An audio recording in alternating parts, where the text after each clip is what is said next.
오늘은 삼위일체가 복음이다는 내용으로 그렇게 공부를 시작할 텐데요. 예.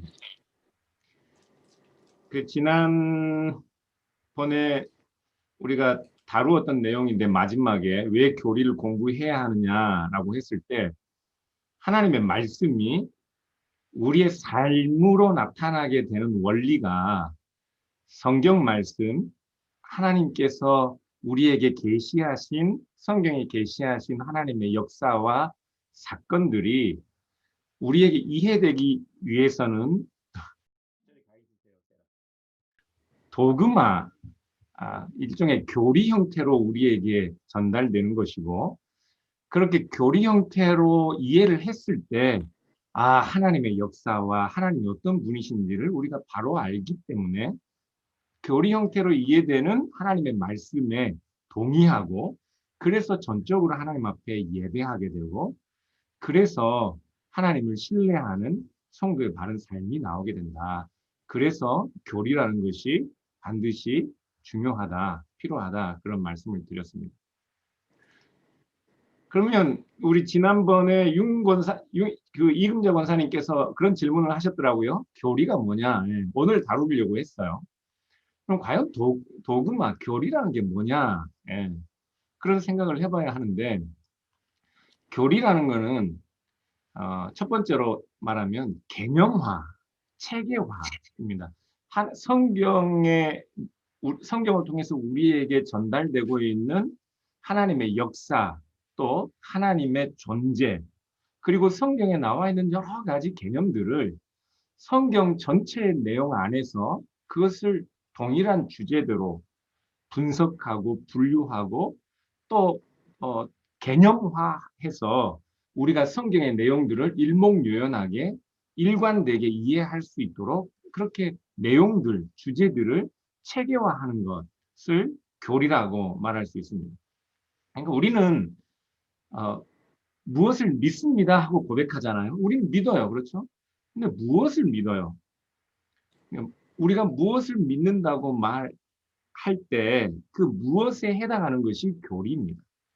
그러니까 성경에 나와 있는 내용들을 우리가 바르게 이해하고 또 동의할 수 있도록 성경에 나와 있는 모든 내용들을 체계적으로 요약하고 분류하고 개념화해서 우리뿐만 아니라 다른 사람들도 함께 동의할 수 있는 그런 어떤 이 체계적인 틀을 세우는 것, 그것이 교리라고 말할 수 있죠.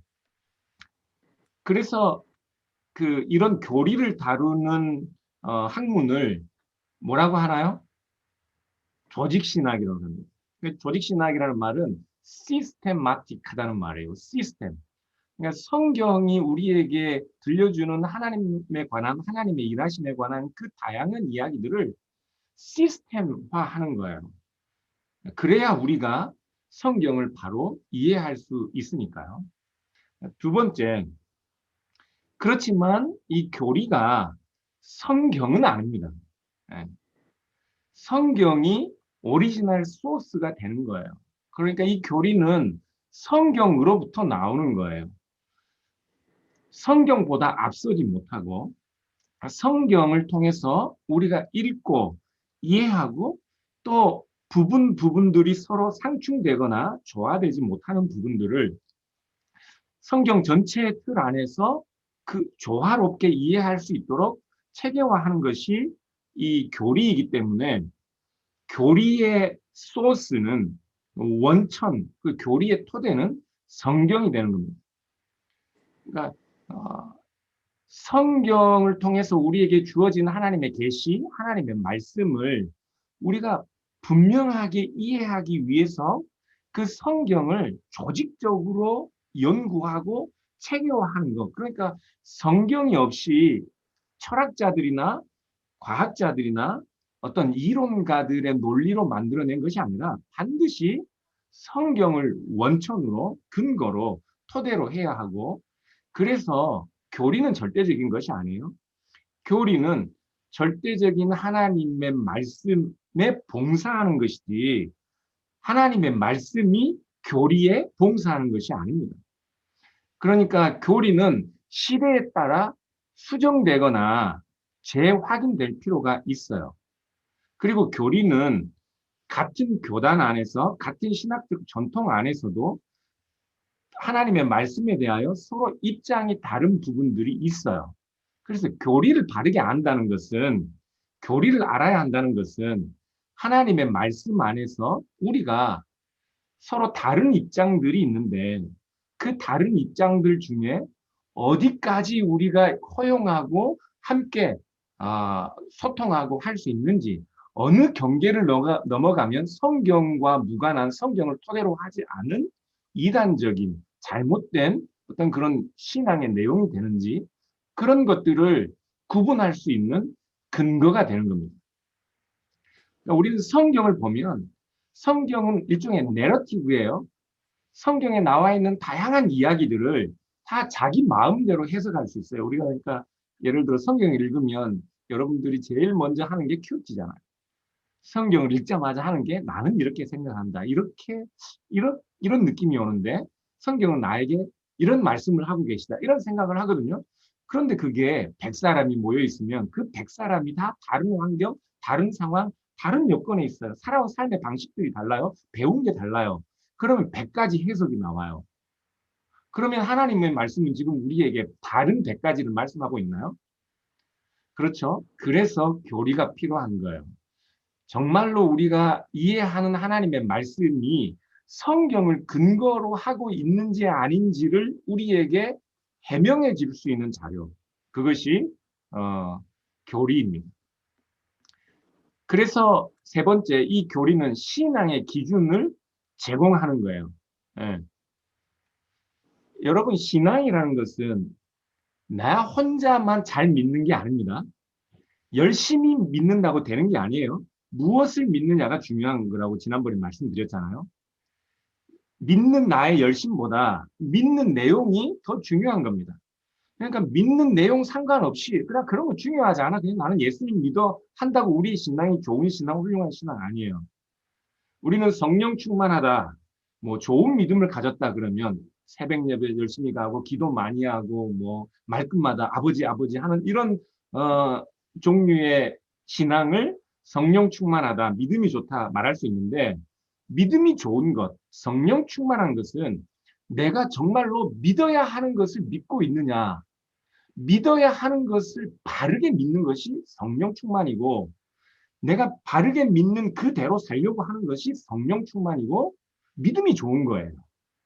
그러니까 내가 믿는 내용, 믿어야 하는 내용과 상관없이 내 열심만 강조하면, 그것을 좋은 믿음이라고 생각하면, 믿음이 좋은 사람들은 수백 명, 수천 명이 있을 수 있는데 믿는 내용은 다 다를 수 있잖아요. 그렇죠? 네. 그렇기 때문에 우리가 믿는 내용이 어떻게 동일한 하나의 믿음인지 그 기준을 세워주는 것이 교리다. 교리는 신앙의 기준을 우리에게 제공한다. 그래서 내가 믿습니다 할 때 여러분, 내가 교회에서건 어디서건 우리의 신앙을 고백한다고 할 때 그 신앙은 여러분 스스로에게서 나온 것이 아니라 성경에 근거한 믿음이고, 성경에 근거한 믿음이라는 말은 2000년 동안 모든 교회들이, 이단들이 아닌 하나님이 이 교회를 붙들어 오신 교회의 역사 속에 그 공교회라고 합니다. 공교회. 하나의 Catholic Church, Universal Church가 함께 모두 다 고개를 숙이고 동의한 신앙의 내용. 그것을 교리라고 해요. 교의. 모든 교회가 함께 수긍하고 모든 교회가 성경을 바르게 이해하기 위해 함께 소유하고 있었던 큰 신앙의 틀과 신앙의 형식들, 그리고 그 내용들에 나도 동의합니다. 이지 그런 거 상관없이 나는 내 길로 갑니다 하는 것이 이 신앙이 아니고 믿음이 아닙니다. 그래서 우리의 신앙은 보편교회의 신앙, 2000년 동안 모든 교회가 함께 붙들고 있는 그 이 신앙의 그 아름다운 유산들, 그 교회가 보배롭게 여기는 신앙의 전통들에 나도 들어가서 나 외에, 우리 교회 외에 수많은 교회들, 그리고 지금 이미 우리 그 주님의 품에 가 있는 수많은 믿음의 선조들이 고백했던 그 아름다운 신앙 고백에 나도 참여합니다 하는 것이 신앙 고백이지. 그런 것들 상관없이 하나님이 교회에 주신 훌륭하고 천재적인 정말 성령이 충만해서 하나님의 말씀을 밤잠을 설치면서 연구해서 정말 우리에게 귀한 정금 같은 보배로운 하나님의 말씀을 전해준 그런 분들 아무 상관없이 우리 교회는 우리 길로 갑니다. 우리 집은 우리끼리는 우리 길로 갑니다. 이것은 결코 성경이 말하는 훌륭한 신앙이 아니다. 예. 지난번에 어느 안수 집사님이신데 아주 주님이 우리에게 주신 자유에 대한 열망이 너무나도 대단한 분이어서 그분이 말씀한 자유가 뭔지 제가 한번 신방한 적이 있었어요. 근데 한참을 이야기했는데 자기가 누리고 깨달은 이 자유를 성도들도 좀 다 알았으면 좋겠다는 거예요. 그러더니 함께 일하시는 분이 들어와요. 이제 본인들은 퇴근하고 가고 그 가게를 맡길 분들이 들어왔는데 저에게 그분을 소개하시면서 하는 말이 저희와 같은 길을 가는 분입니다.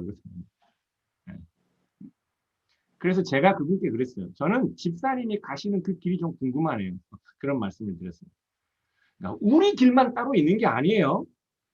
우리가 가는 길은 2000년 동안 하나님이 교회에 주신 그 복음과 복음을 바르게 이해할 수 있도록 교부들과 교회의 선생들, 뭐 종교개혁자들 중에는 루터도 있고 칼빈도 있고 여러 유명한 그런 신학자들의 해설과 설명을 통해서 우리가 신앙 고백하고 정말 하나님이 이런 분이신가 하고 하나님을 예배할 수 있도록 만들어주는 그 교리와 교회의 해설, 교회의 바른 해석의 길로 가야지.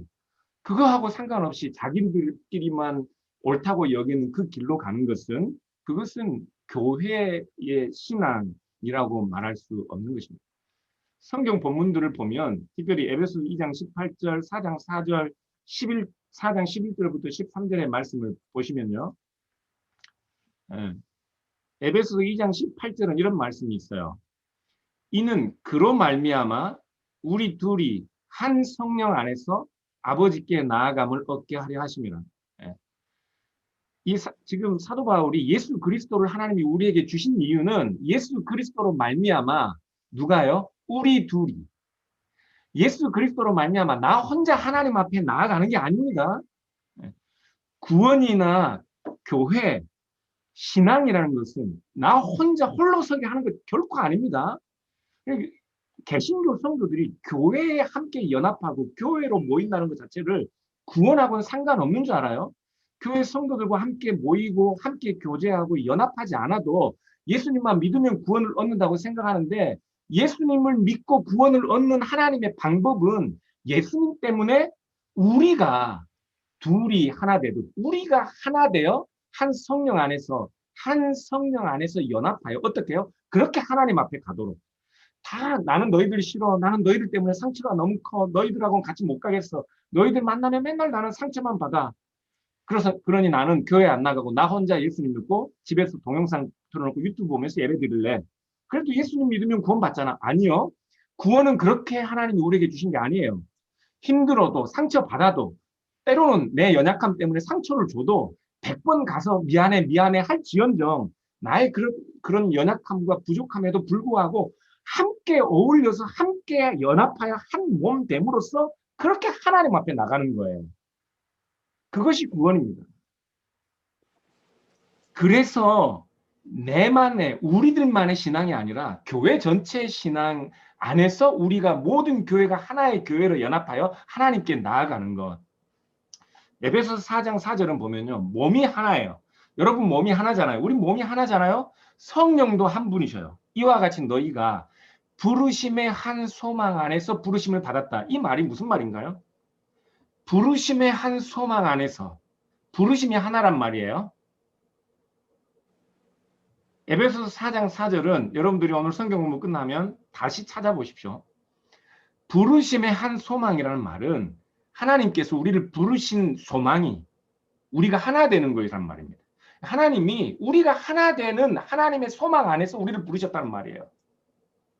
그러니까 하나님께서 야 봐라 몸도 하나고 성령도 한 분이시지 않냐? 너희가 그리스도의 몸이라면 너희가 각각 그리스도의 몸의 지체들이라면 당연히 너희는 한 몸으로 이루어져야지. 너희가 한 몸이야. 그리고 성령이 너희 안에 오셨어. 너희가 성령의 전이라면 성령이 여러분이니? 성령이 한 분이시지 않니? 그러니까 너희도 한 몸이고 성령이 한 무리신 것 같이 성령 안에서 하나가 돼야 돼. 그렇게 하나님이 그리스도 안에서 성령 안에서 너희가 하나 되는 그 소망을 하나님이 가지고 너희를 부르셨다는 말입니다. 하나님이 우리를 그리스도 안에서 성령 안에서 부르신 이유가 뭐예요? 우리가 하나 되는 것. 그런데 도대체 어떻게 하나 될 수 있어요? 어떻게? 왜 교회가 하나 안 되는지 아세요? 다 자기 신앙들을 가지고 있기 때문에 그래요. 자기가 중요하게 여기는 신앙들이 다 따로 있기 때문에 그렇다고요. 에베소 4장 11절부터 13절까지 보시면 이런 말씀이 있네요. 지난번에도 읽었는데요. 같이 한번 읽어볼게요. 그가 어떤 사람은 사도로, 어떤 사람은 선지자로, 어떤 사람은 복음 전하는 자로, 어떤 사람은 목사와 교사로 삼으셨으니 이는 성도를 온전하게 하여 봉사의 일을 하게 하며 그리스도의 몸을 세우려 하시며 우리가 다 하나님의 아들을 믿는 것과 아는 일에 하나가 되어 온전한 사람을 이루어 그리스도의 장성한 분량이 충만한 데까지 이르리니 지난주에도 이 본문 다뤘는데요. 하나님의 아들을 믿는 것과 아는 일에 하나가 되어 온전한 사람을 이루어 그리스도의 장성한 분량이 충만한 데까지 이른다. 온전한 사람을 이루기 위해 우리가 아들을 믿는 것에 하나가 되고 하나님을 아는 일에 하나가 되는 거예요. 그래야 온전한 사람이 되는 겁니다. 그런데 이 일을 위해서 하나님이 우리에게 주신 게 뭐예요? 교회에 주신 것? 말씀을 가르치는 직분을 주신 거예요. 이 일을 위해서요. 교회의 모든 성도들이 온전히 아들을 믿는 일에 하나가 되고 모든 각자 성도들이 하나님을 아는 일에 하나가 되기 위해서는 하나님의 말씀을 바로 알아야 하잖아요. 그러니까 하나님의 말씀을 바르게 깨우치도록 가르쳐서 성도들이 온전히 하나 되게 하기 위해 하나님께서 교회에 어떤 사람은 선지자로, 어떤 사람은 복음 전하는 자로, 어떤 사람은 사도로, 오늘날 하나님께서는 교회에 목사와 교사로 세우셨으니 그들을 세우신 이유는 교회 모든 성도들이 온전하게 서로 각자의 봉사의 일을 하여 그리스도의 무슨 몸이요? 한 몸을 세우게 하기 위함이라고요. 어떻게 그리스도의 한 몸을 세워요? 하나님의 말씀, 목사와 교사가 전하는 하나님의 말씀 안에서 하나님을 믿는 것과 아는 일에 일치함으로써 온전한 사람을 이루어 하나님의 그리스도의 장성한 분량이 충만한 데까지 이르러 간다고요. 그러니 이 교회의 교리가 필요한 겁니다. 고대 교부들을 보면 고대 교부들이 이 교회의 일치에 대해서 얼마나 중요하게 강조했는지 신앙 고백이라는 것이 교회의 일치와 관련하여 얼마나 중요한 것인지 그 고대 교부들의 글을 보면 좀 알 수 있는데요. 온 세상에 퍼져 있는 교회들의 믿음이 하나의 믿음이라는 것을 고대 교부들은 강조했어요. 그러니까 여러 믿음, 서로 다른 믿음을 가지고 교회들이 하나가 될 수 없어요. 이 이레나이우스라는 교부는 2세기 교부인데요. 이 교부는 그 이단 반박문이라는 글에서 이런 글을 써요. 비록 교회가 전 세계로 세상의 끝까지 흩어져 있다 할지라도 이 믿음은 사도들과 그들의 제자들로부터 전해받은 것입니다. 우리가 가지고 있는 믿음은 사도들과 그 제자들로부터 전해받은 것입니다. 교회는 믿습니다. 여러분 사도신경에서 나는 전능하사 천지를 하고 신앙 고백하지만 그 말은 아까도 말씀드렸던 것처럼 교회의 믿음에 나도 참여하여 교회의 믿음과 같이 나도 믿습니다는 신앙 고백입니다.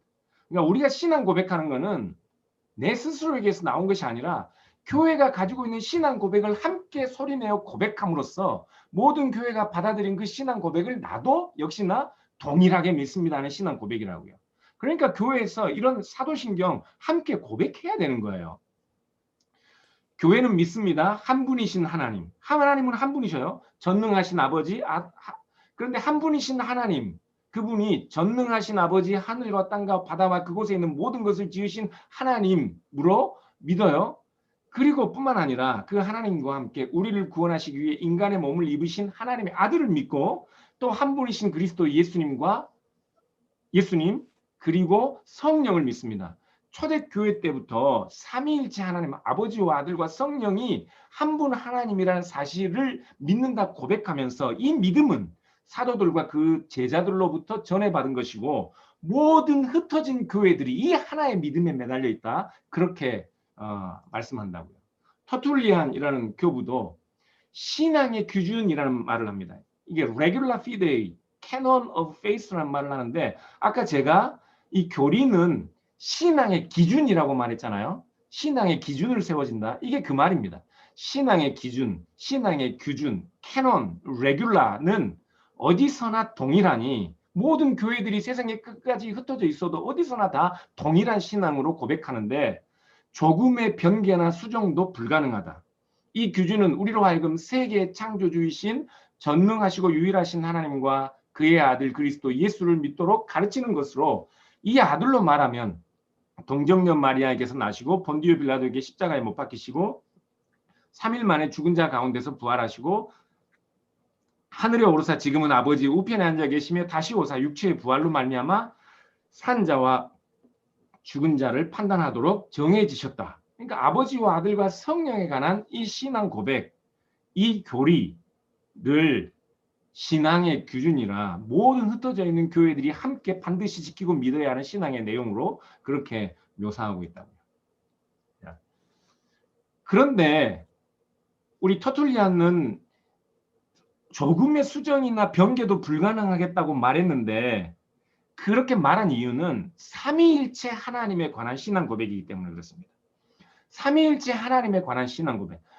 하나님은 한 분이신데 그 하나님 아버지와 아들과 성령이 영원토록 하나이신 하나님이다 하는 신앙 고백은 결코 교회의 모든 역사의 처음과 끝에서부터 수정도 변개도 불가능하다는 이야기예요. 그렇지만 교리는 삼위일체 하나님에 관한 교리만 있는 게 아니에요.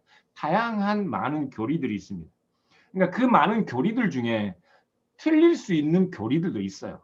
그래서 우리가 성경을 더 많이 연구하고 성경에 대해서 몰랐던 예를 들어 고고학적 발굴이나 역사적 문서들이나 또 지금 우리가 가지고 있는 것보다 훨씬 더 오래전에 오래된 그 사본들을 발견하면 성경 본문에 나와 있는 내용들을 우리의 가지고 있는 신앙 고백들을 수정해야 될 그런 가능성이 있을 수도 있습니다.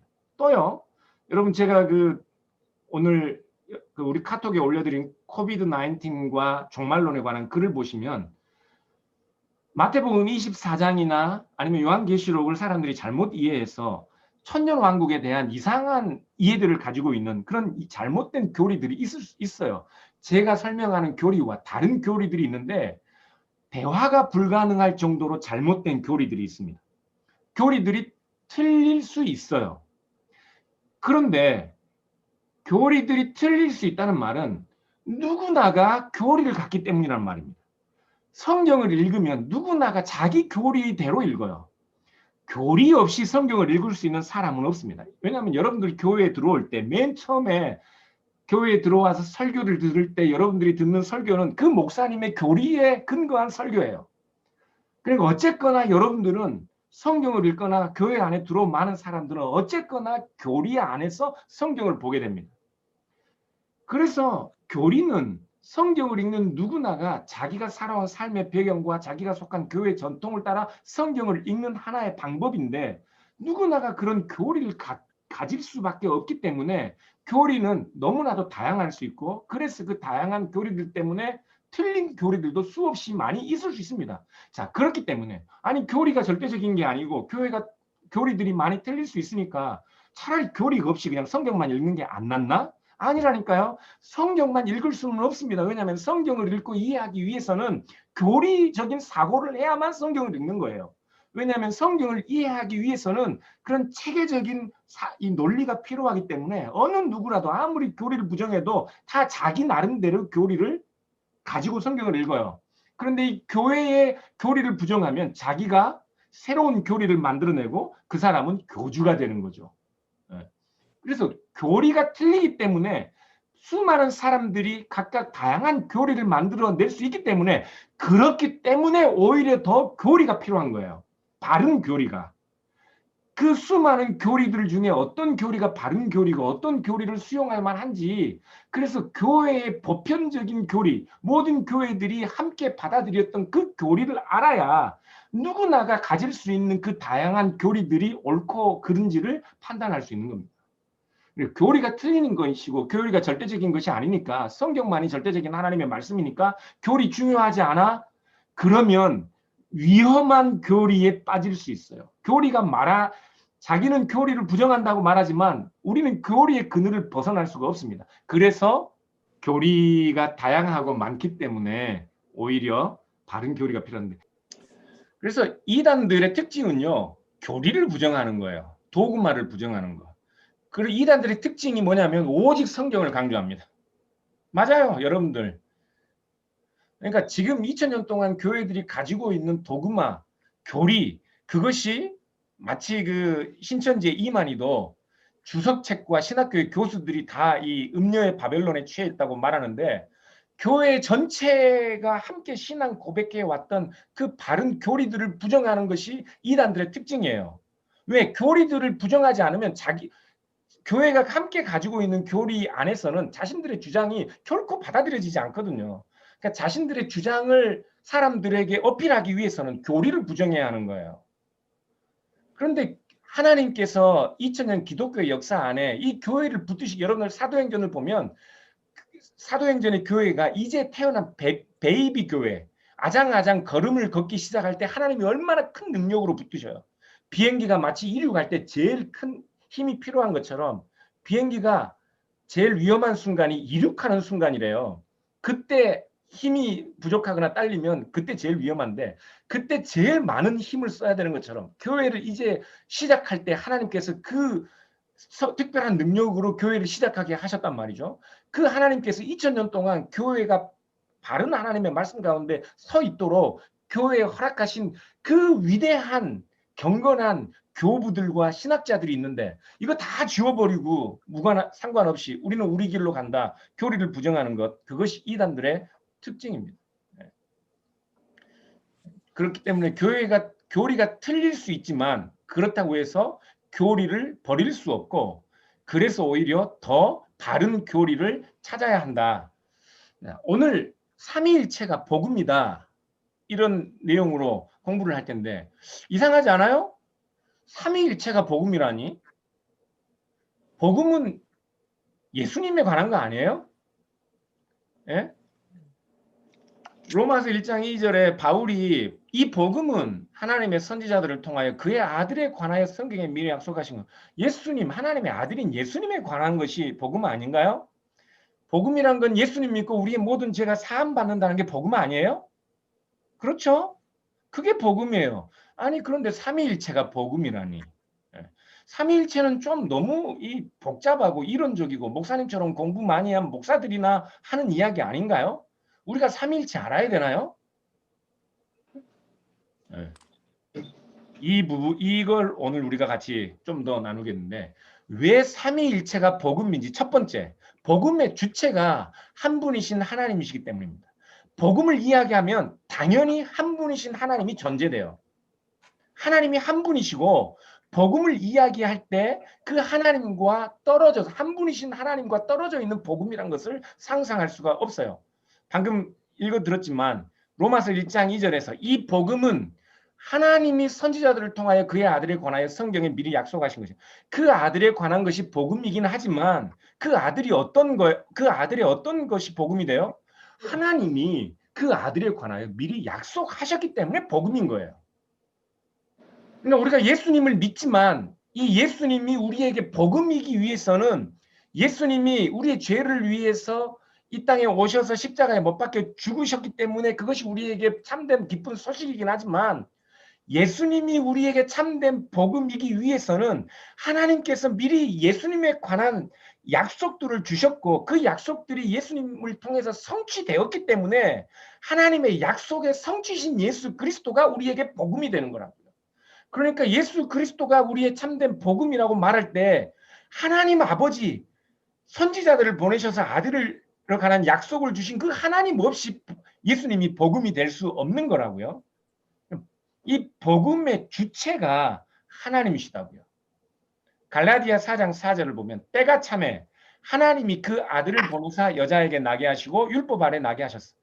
예수님이 우리에게 오셔서 우리에게 기쁜 소식이 되셨지만 예수님이 우리에게 기쁜 소식이 된 건 누가 하신 거예요? 하나님이 그 아들을 보내셔서 여자에게 나게 하신 거예요. 때가 참에 하나님이 기다리셨다가 하나님의 때에 그 아들을 보내셨어요. 이것이 복음이에요. 그러니까 우리가 복음 이야기하면 예수 그리스도만 이야기하는데 예수님만 이야기한다는 것이 성부 하나님, 성령 하나님을 무시하거나 간과하는 것이 아니에요. 예수님을 이야기하면 반드시 성부 하나님, 성령 하나님을 함께 강조해야 되는 겁니다. 로마서 1장 17절을 보시면 복음에는 하나님의 의가 나타났어요. 누구의 의요? 하나님의 의. 그러니까 복음은 하나님과 관련된 거예요. 그 복음의 주체가 하나님입니다. 그런데 이 하나님이 어떤 분이에요? 신명기 6장 4절을 보시면 이스라엘아 들으라 우리 하나님 여호와는 오직 유일한 여호와시니. 그러니까 복음의 주체는 예수 그리스도에 관한 복음의 주체는 하나님이신데 그 하나님은 오직 한 분이신 하나님이에요. 하나님이 유일하신 하나님이라고요. 그 유일하신 한 분 하나님, 한 분 하나님이 복음을 우리에게 주신 분이에요. 그런데 두 번째, 왜 복음이 삼위일체가 복음이라고 말하는지 두 번째, 복음이 예수 그리스도를 하나님의 아들 또는 하나님과 동등된 분으로 계시하고 있기 때문에 그렇습니다. 그러니까 복음이라는 것이 예수 그리스도가 하나님의 아들도 아니고 하나님과 동등된 분도 아니면 우리에게 복음일 수가 없어요. 이게 하이델베르크 요리문답을 공부할 때 왜 그리스도께서 참 하나님이시며 참 인간이어야 합니까? 라는 질문에 대해서 하나님이셔야만 우리의 죄를 대속하여 하나님께 의의 제물로 바쳐질 수 있는 무흠한 제물이 될 수 있고, 그렇죠? 인간이어야만, 참 인간이어야만 우리를 대신하여 희생 제물이 될 수 있다는.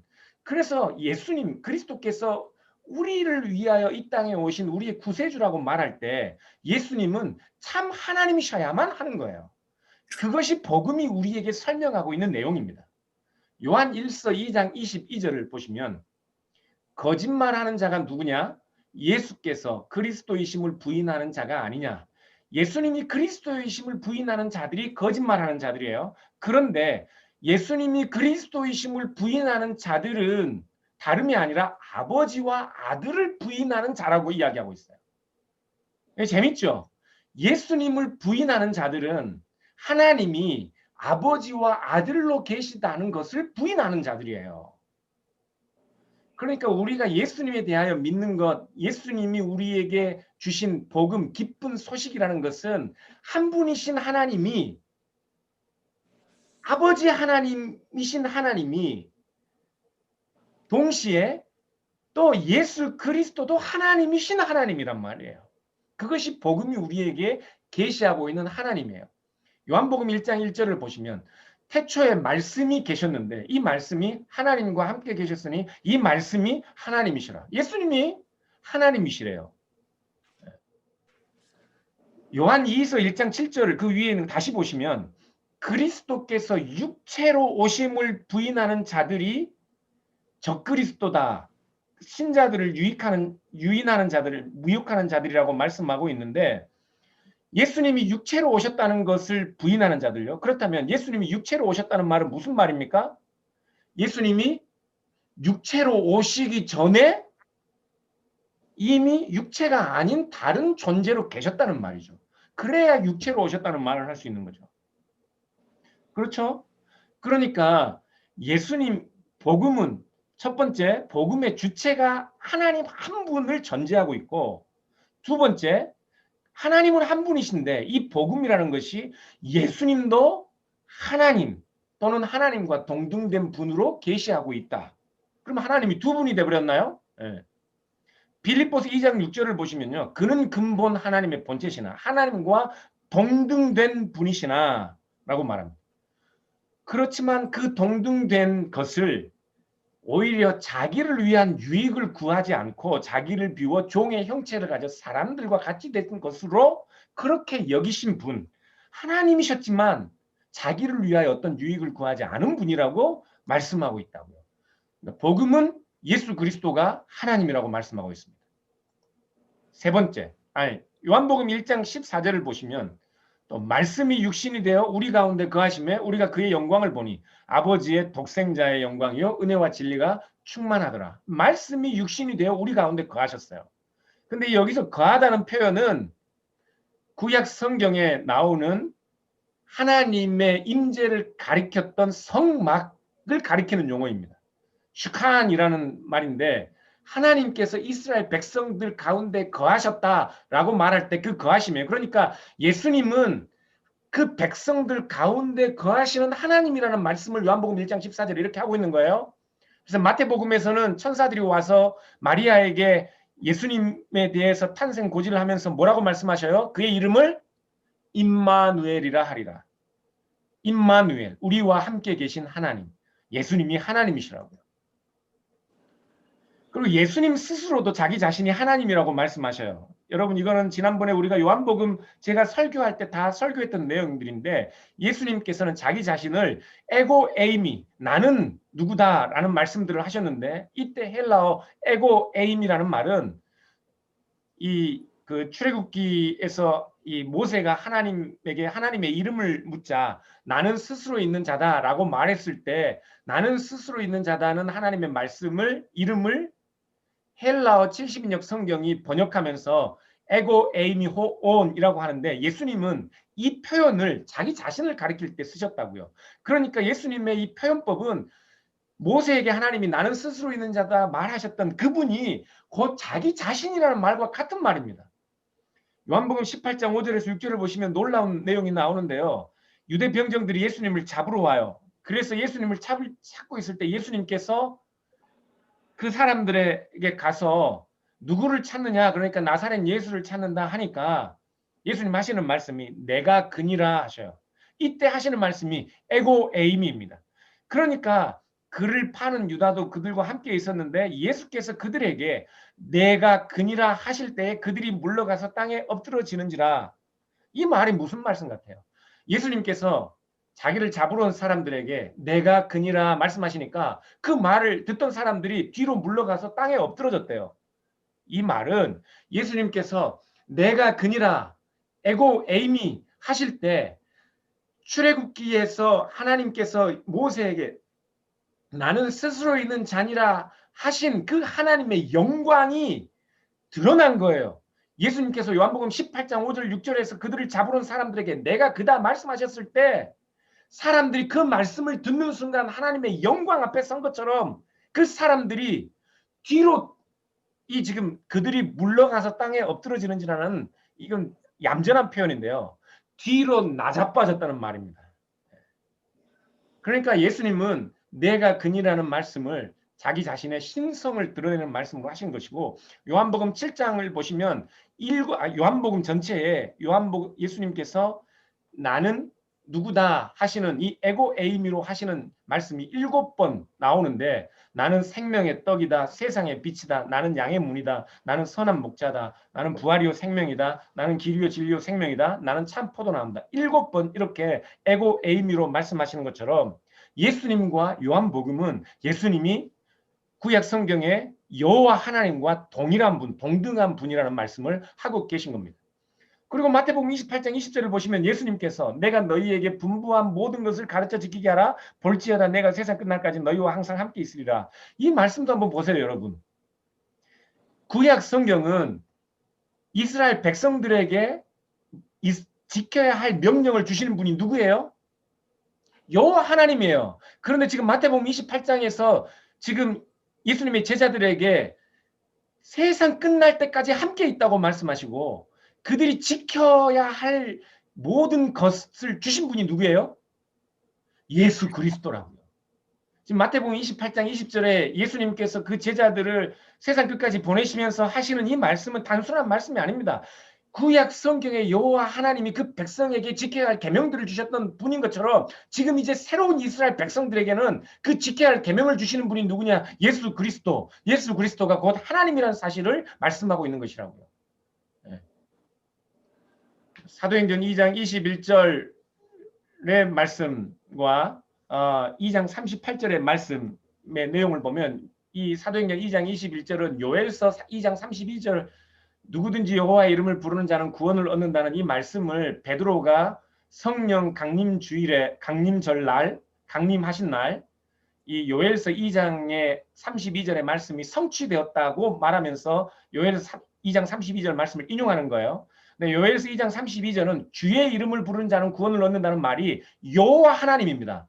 누구든지 여호와의 이름을 부르는 자는 구원을 얻어요. 그 말씀을 베드로가 인용하고 나서 2장 38절에 사람들이 야 그럼 우리가 어떻게 해야 되냐 이제 그러니까 베드로 하는 말이 너희가 회개하여 각각 누구의 이름으로요? 예수 그리스도의 이름으로 죄 사함을 받는다고 말해요. 그러니까 지금 베드로는 요엘서 2장 32절에 여호와의 이름을 부르는 자가 구원을 얻는다고 했는데 그 여호와의 이름을 부르는 자들이 이제는 성령이 오신 날 이제는 누구의 이름을 불러요? 여호와의 이름이 아니라 그리스도의 이름을 붙고 불러서 죄사함을 받는다고요. 그러니까 지금 베드로의 설교에 의하면 요엘서 2장 32절에 말씀하신 여호와와 지금 사도행전 2장 38절에 나오는 예수 그리스도는 그 이름이 동등한 이름이라고요.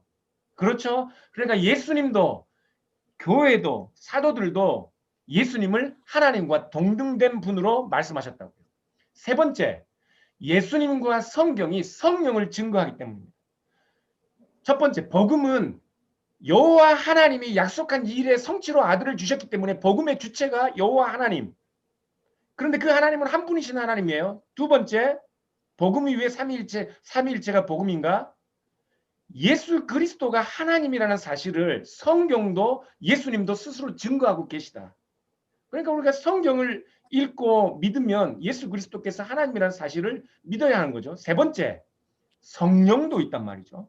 성령을 예수님도 성령을 증거하고 계시고 성경이 성령을 증거하고 있어요. 그리고 초대교회의 모든 성도들 여호와 하나님은 오직 한 분뿐이라고 믿었던 모든 사람들이 여호와 하나님과 그리스도와 성령을 동일한 하나님으로 신앙 고백했다는 이 사실이 아버지와 아들과 성령이 삼위일체 하나님이라는 사실에 대한 내용이고 그래서 복음이라는 것 자체가 삼위일체에 대한 신앙 고백 자체가 복음이라는 사실을 우리가 잊어서는 안 된다는 겁니다.